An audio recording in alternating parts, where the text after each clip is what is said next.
looking at squat mechanics today.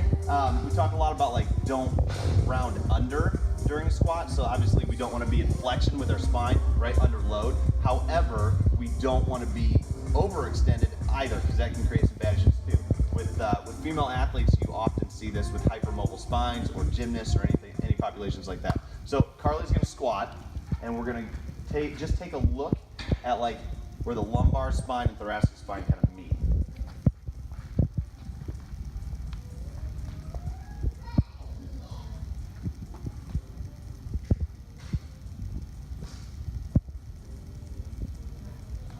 And good. All right.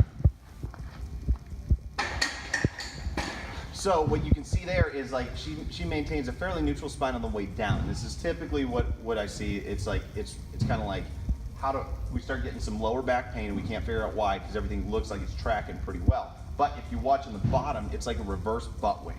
So just do an air squat really slow for me. So good. Right there, we get a little bit of movement, but not much. So when she stands up though, now I want you to stand up as slow as you went down. So slow. Hold, a little bit of a turnover there, but on the way back up, we get the reversal. Whoa, there's that. Yeah, we get that like opposite butt wink where it comes like back up and it starts doing some weird stuff. That's where we create the issue. So under load, it mitigates it a little bit, right? You have to maintain integrity of your spine, right? Otherwise, you just won't be able to move it. But so to fix that, right? So how do we fix that? I want you to squat again, slow it down a little bit, and really think about as you get down to the bottom, rather than being here, I want you to think like tuck your tailbone just a little bit. It's gonna feel a little bit awkward, so go slow at first, okay?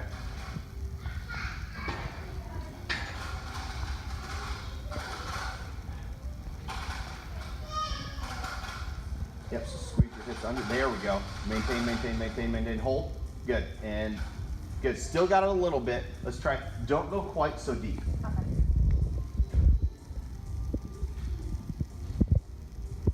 Good. You still see it a little bit on the way back up. You can watch right here, right there, right? You get that little kind of break. Hips under. Good. And rack it. So Carly doesn't have no back pain, right?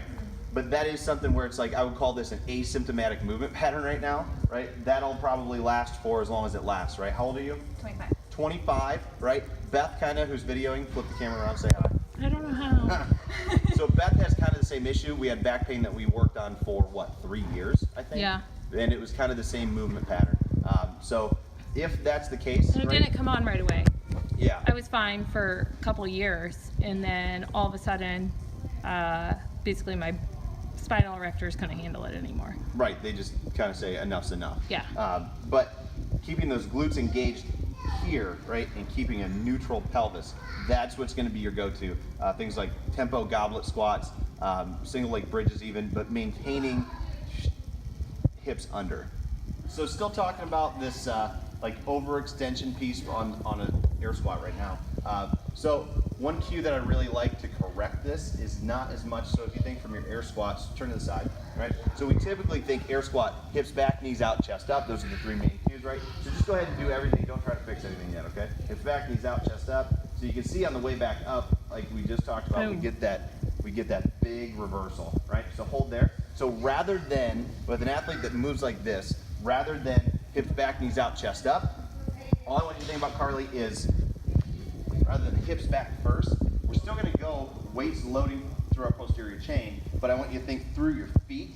Try to push the floor out that way as hard as you can. So it's going to require a really active foot, right? So we're going to be here. So we're going to drive knees out, but we're going to try to push our feet out as hard as we possibly can, right? This is like Matt Winning's approach to box squat, right?